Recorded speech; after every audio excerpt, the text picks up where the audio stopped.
Hello and welcome to The Top Story, a podcast with the headlines of the day from our correspondents around the world. I'm Xizhi.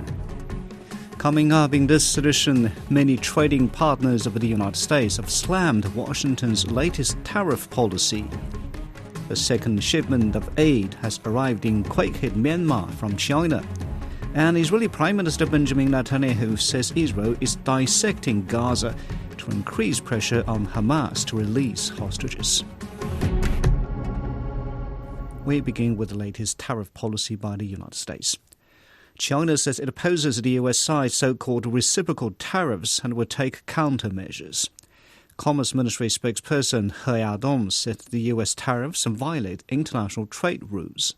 美方打着对等的幌子 The United States has imposed tariffs on imports from China and other countries under the guise of reciprocity. This severely violates World Trade Organization rules and undermines the rule-based multilateral trading system. China firmly opposes this move and will take measures to safeguard its legitimate interests. China's foreign ministry also opposed the U.S. move. Spokesperson Guo Jiakun reiterated Beijing's stance. 中方多次强调，贸易战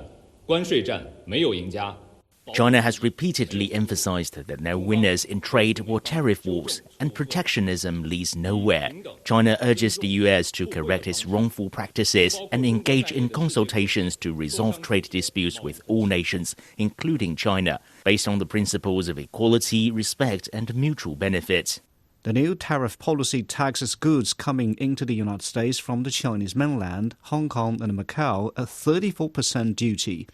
US President Donald Trump's executive order targets all countries. James Spellman explains. So in addition to this 10% baseline tariff, dozens of other countries will face so-called reciprocal tariffs, the White House calls them. And what they've done is they've taken actual tariffs plus what they call non-tariff barriers. These may be things like allegations of currency manipulation, value-added taxes, anything that they say increases the cost of U.S. companies doing business in those countries. And they've come up with a number, though they really haven't explained what it is. And then they say that they are going to charge those countries half of what the U.S. faces. So what that means is imports from China will face a 34% tariff in addition to the 20% tariff that Trump has already put into place during this second term in office. So that means 54% on goods from China. You're going to see the EU facing 20% tariff, Vietnam 46%, India 26%. Donald Trump has wanted to do this for years, even before his first term in office, and many around him say that he wishes in his first term that he had gone farther with tariffs, feeling that this is a way to help bring jobs, manufacturing back to the United States. He says that would be a good economic decision, and as many of his advisors hope that will also be a good political decision. Listen to a little bit of what Donald Trump said at the White House. Jobs and factories will come roaring back into our country, and you see it happening already. We will supercharge our domestic industrial base. We will pry open foreign markets and break down foreign trade barriers. And ultimately, more production at home will mean stronger competition and lower prices for consumers. Critics of the president calling it recession day because economists say that it's, first off, just to be clear, these are taxes that are paid by American importers, and economists say the end result is likely to be higher prices for U.S. consumers. This, as so many families here in the United States are still trying to bounce back from high cost of living from several years of high inflation and things like high interest rates. The White House acknowledges there will be an adjustment period, but they say in the long run, this will pay off. Now, President Trump says he is open to negotiations with other countries about this to come up with a number of bilateral trade deals. But he says that if countries respond with their own tariffs, raising tariffs on U.S. goods coming into their countries, that he is likely to respond in kind to continue to raise those. That was James Spellman in Washington. Many other trading partners have slammed the U.S. tariffs and vowed to respond. European Commission President Ursula von der Leyen says the European Union is preparing for further countermeasures if negotiations fail. Ross Cullen has more on the options on the table. There are meetings ongoing over the next few days, EU trade ministers and trade representatives working out their overall response to the United States' move. We do know that countermeasures have already been put in place for steel tariffs imposed by the US. Further countermeasures could be deployed by the European Union if negotiations fail, and Ursula von der Leyen in her statement overnight did say that there are permanent engagements going on between Brussels and Washington to try to continue those negotiations to respond to this move diplomatically. But she has also said that measures to support the steel and car sectors have already been put in place by the European Union. They've tried to limit their steel imports in terms of those tariff-free imports that are coming into the bloc. But there is a strategic dialogue that's going to be started here in Brussels between the steel, automotive and pharmaceutical sectors to try to prepare the best response. It could also be that retaliatory countermeasures are the response that the European Union decides is the best way to answer the move from the United States. We will see in the coming days the further and final announcement from the European Union on how it chooses to respond to this move from the United States. That was Ross Cullen in Brussels. Britain is one of the countries facing the lowest tariff rates. Business Secretary Jonathan Reynolds said the UK will seek a deal. Australian Prime Minister Anthony Albanese has labelled the US taxes as unwarranted. Japanese Prime Minister Shigeru Shiba said the government will increase financial support for small businesses. He also pledged to help car parts suppliers secure business operations. In Vietnam, the Prime Minister said there would be a special working group to tackle trade issues. And South Korean acting President Han Duck-soo has ordered emergency support measures for businesses including automobiles. Turning to Asia, a second shipment of aid has arrived in quake-hit Myanmar from China. It includes thousands of tents, blankets, food and drinking water. China also delivered a batch of earthquake relief materials on Monday. Friday's 7.9 magnitude quake has so far killed more than 3,000 people. Chinese rescuers were among the quickest to arrive in the disaster zone and have found 9 survivors in a rubble. They brought a 52-year-old man to safety on Wednesday after he had been trapped for 5 days. Chinese teams also saved a pregnant woman and a young child. International rescue teams are reaching isolated towns and villages to search for the missing people. Chen Ziyuan has more on the aftermath in Mandalay. It has been a busy day here, but busy not in terms of rescuers, but busy in terms of how people are start to clean up their houses and clean up their stores and trying to break down walls that were being knocked down or cracked during the earthquake struck the local area. I walk around the neighborhoods and I saw people start cleaning out, bringing out furnitures. We are seeing that people now start to get back to their routine and trying to accept the truth that their home has been destroyed or shook by the earthquake, but life has to continue. Meanwhile, some exciting news happened on the ground is that China Search and Rescue Team and also China International Search and Rescue Team as well as Hong Kong team along the side, they found another survivor. I was also witnessing the miracle because in such a hot condition and also humidity, in this extreme weather, especially it's after 120 hours underneath the rubbles, even more than that. So this has been given some hope to locals as well as the rescuers. Maybe they will continue to go out in the field and look for more possibilities. That was Chen Ziyuan reporting from Mandalay. Turning to the Middle East, Israeli Prime Minister Benjamin Netanyahu says Israel is dissecting Gaza to increase pressure on Hamas to release hostages.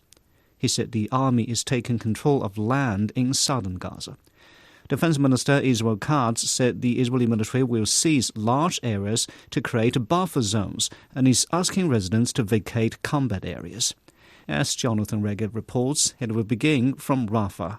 Evacuation orders have been given to Rafah and residents have been beginning to relocate north. and tanks have already been seen getting close to that area. Israel wants to expand this belt or the security zone that it is already holding in the Philadelphia corridor, which separates the Gaza Strip from Egypt. And by taking over Rafah, you expand that, meaning Israel would have control not only of the border area with Egypt, but also perhaps a few kilometers to the north. Rafah will most probably be the first part, but if this continues and if there's no progress in hostage negotiations, it will probably not be the last one. Israel Katz, the defense minister, has said before that Israel will go into these areas. He went short from speaking of annexation, but clearly something that Israel is considering. Israel knows very well that a loss of land would be a major issue for Hamas, and perhaps just the thought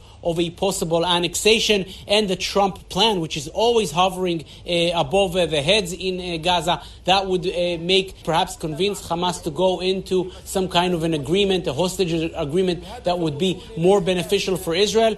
Is all this having an effect on Hamas? For the moment, the answer is no. That was Jonathan Regev reporting from Tel Aviv. Meanwhile, Hamas said it will not respond to Israel's ceasefire proposal, but will commit to the mediator's plan. Egypt, Qatar and the United States are working on a new truce deal. The Gaza Health Ministry is reporting multiple deadly airstrikes from Israel across the Palestinian territory. Wednesday's attacks included an air raid on a UN building in the northern Jabalia refugee camp, killing at least 19 people, including 9 children. Authorities say at least 1,000 people have been killed in Gaza since Israel resumed attacks last month. Rami Amagari has more from the Strip.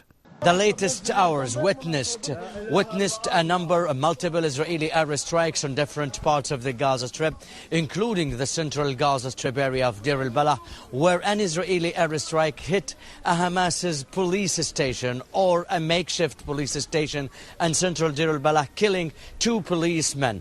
This includes, or the strikes include, the strikes in the northern Jabalia refugee camp, where an Israeli army statement said that the Israeli army attacked and hit a station or a place for Hamas's militants right in a clinic that is run by the United Nations Relief and Works Agency known as UNRWA in the Jabalia refugee camp. The strike claimed the lives of 22 people, including half of them, according to officials, are children. These are the strikes. Also in the eastern parts of the Khan Yunis area, there was a strike on a farming community to the east of Khan Yunis city and south of the Strip, killing 8 people or 8 farmers reportedly. Other strikes hit homes in the central Gaza Strip refugee camp of Al-Buraj, killing 7 people. A number of people in other areas have been killed,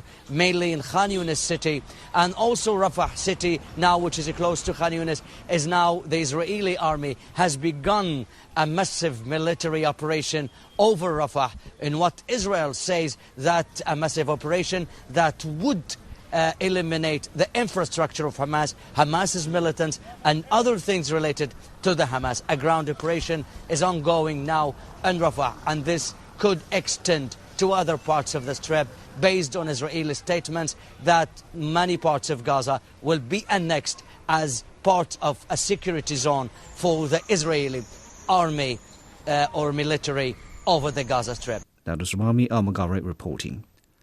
Finally, in Africa, some people in North Kivu province of the Democratic Republic of the Congo have returned to their villages to rebuild their lives after fleeing the city of Goma, which has been under the control of M23 rebels since February. Wanja Mugai visited Kimbumba to see how some of the families are trying to cope with the difficult situation they are facing. 56-year-old Adija Kanyere tends to her garden in Kibumba village near Goma in Eastern Democratic Republic of Congo. This was her source of livelihood until 3 years ago, when she and her family were forced to flee due to conflict. They had been living in the city of Goma since then, but had to come back to Kibumba after M23 rebels took control of the area recently. She's glad to be back, but memories of her troubled past still linger. Tuliona kukua Goma We agreed to return home because we were also suffering a lot in Goma. We had been mistreated. Our daughters were raped. Others were involved in prostitution because of the hard life, trying to find money to buy even just body lotion. Because of the vulnerability of their parents, many children became pregnant during their displacement because they were involved in prostitution due to famine. But God helped us. The M23 came to dismantle all the camps and we could only return home on foot. Some parents lost their children because we had fled, but since we are home now, we will rely on our fields to recover and see if we will have better things in the future. Kibumba village is an agricultural area located 20 kilometers from Goma. Many villagers have been returning here, just like Kanyere, despite the difficulties of starting life all over again. Some of these returnees found their property destroyed and farms taken over by strangers. And when we returned, we found other people occupying our fields. Now we're waiting for them to harvest so we can take back our fields. But first of all, we were forced to go and present ourselves to the authorities to say that we own these fields. Now we're waiting for the day they'll harvest so we can take back our land and cultivate. Some are already harvesting and taking produce to the local market. They hope that peace can prevail for them to continue with their normal lives. That is Wanja Mungai reporting. Now, recapping the headlines, many trading partners of the United States have slammed Washington's latest tariff policy. A second shipment of aid has arrived in quake-hit Myanmar from China. And Israeli Prime Minister Benjamin Netanyahu has said Israel is dissecting Gaza to increase pressure on Hamas to release hostages. And that's it for this edition of The Top Story, a podcast that brings you world headlines every weekday. For more news in politics, business, sports and culture, you can subscribe to the Beijing Hour, a 1-hour podcast news magazine program. We welcome and appreciate all ratings and reviews. I'm Qizhi. Thank you for listening.